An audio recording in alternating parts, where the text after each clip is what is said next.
Welcome back to BCM289 and Block 2. So in last week's lecture, we discussed about art and aesthetics, quality content. So and also how HBO became the most successful from dating back from 1990s. So one of the first and most important show was Game of Thrones, and like me, I watch a lot of Game of Thrones. I'm a big fan of it. I think the most important thing about Game of Thrones is not the art and aesthetics, but it's about the content, the storyline, the characters, the plot. It's so very well developed, and because they have so many amazing lineup of characters and their very built personalities, this is why the show is a big hit. I think this is the main reason why people are hardcore fans of Game of Thrones. I myself have watched the seasons for like 3 times now, from the very beginning of season 1 to season 8. However, season 8 was very controversial. I didn't like the ending because I watched it from season 1, and each episode is of like 1 hour, 1.5 hour. So I mean, you're connected to the characters, you're connected to Daenerys, and once Daenerys being the Dragon Queen, so you want to see her sit on the throne. That was very controversial, but I just love the characters. My favorite character is Cersei Lannister and Littlefinger. But apart from that, the dialogues are also very important. I remember the scene.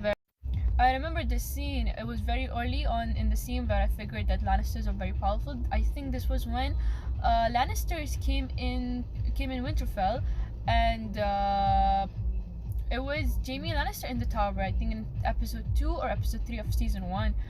And since he thought that they were alone, but then unfortunately Bran Stark, this little boy who was around 10 years old, he climbed the tower and he was met by Jaime Lannisters in a very expected scene. And then I remember Jaime Lannister saying, "The things we do for love," and he just pushed the child out of the tower. That's something I mean, I was so shocked to watch that. That's something I wouldn't do, and that's when I realized that, I could never be him. I could never be like the Lannisters, because when you watch a show, you kind of connect yourself with them. You try to connect yourself with the characters, and that's when I was like, I can never be like them. I could never be a Lannister.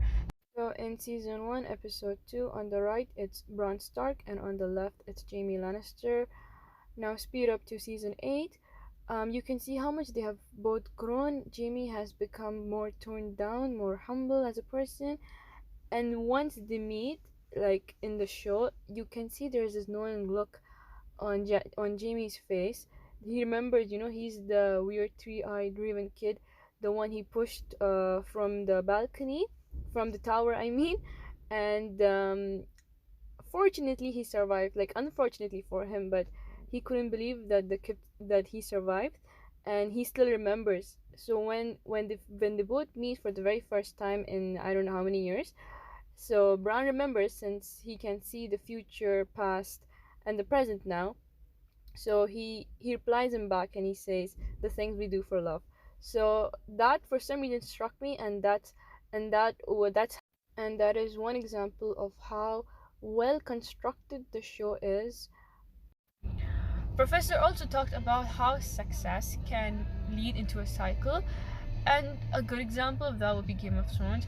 But Game of Thrones didn't gather a lot of attention in the first 3 seasons. I remember watching this interview of Sophie Turner telling that they didn't get traction until season 4. So up until season 3, not many people were watching it. Season 4 is when they started getting a lot of hype about the show. Same thing also applies for, we also watched Stranger Things. I never watched it. I'm not even sure what exactly it's about. However, I did watch the trailer. I just didn't feel it was meant for me.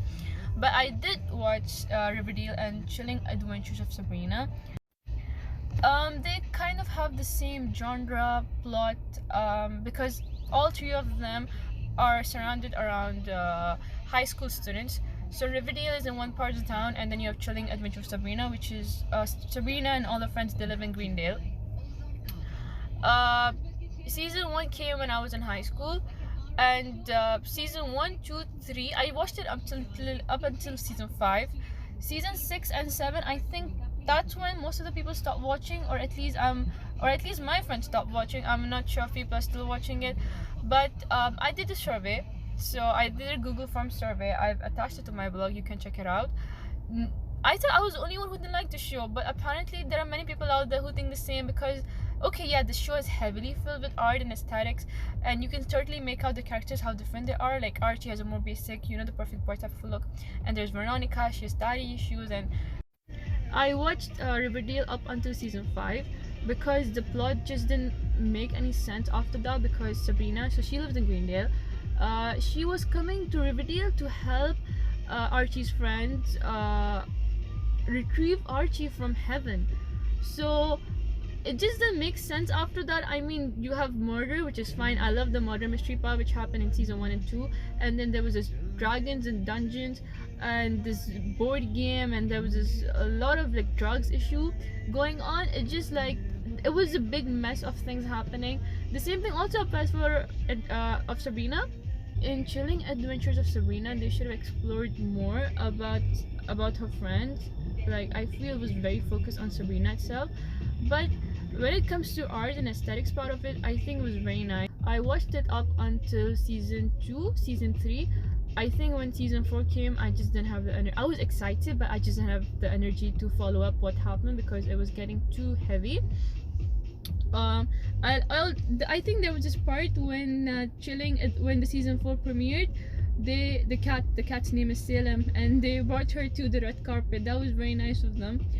But yeah, I don't think that success can lead to a cycle, because you need to have, okay, you might have the art and aesthetics, but you need to have the content.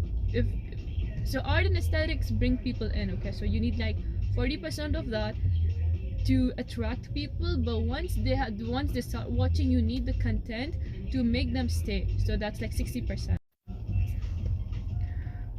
One example of this could be Amazon's new season of Rings of Power. Same thing, I was very excited. Okay, by the way, Rings of Power and House of Dragon, the both of them launched on the same month. I think even on the same month, same week. There was this like 1 week or 2 weeks difference, but I think, yeah, it was in the same month. House of Dragon did much. I watched both of them. So I'm a big Lord of the Rings fan, big fan of Game of Thrones. So yes, of course, I do watch both of them. With $1 billion pumped into this by Prime Video Amazon Studios, Rings of Power is officially, I think, the most expensive TV project ever created. So once it was officially released in September, the marketing itself was very, I think it went very bad, because there was a lot of conflict, and there was like, I'm not sure what the right term is, but there were like millions of dislikes over YouTube. And I think even Amazon had to halt its review section because, so in all of the Lord of the Ring movies, the audiences see a beautiful setting of journey through many characters, like for example Frodo and Sam. But the Rings of Power, the audience see more like breathtaking places from hills and elven cities, but there is no emotional connection, like I said previously.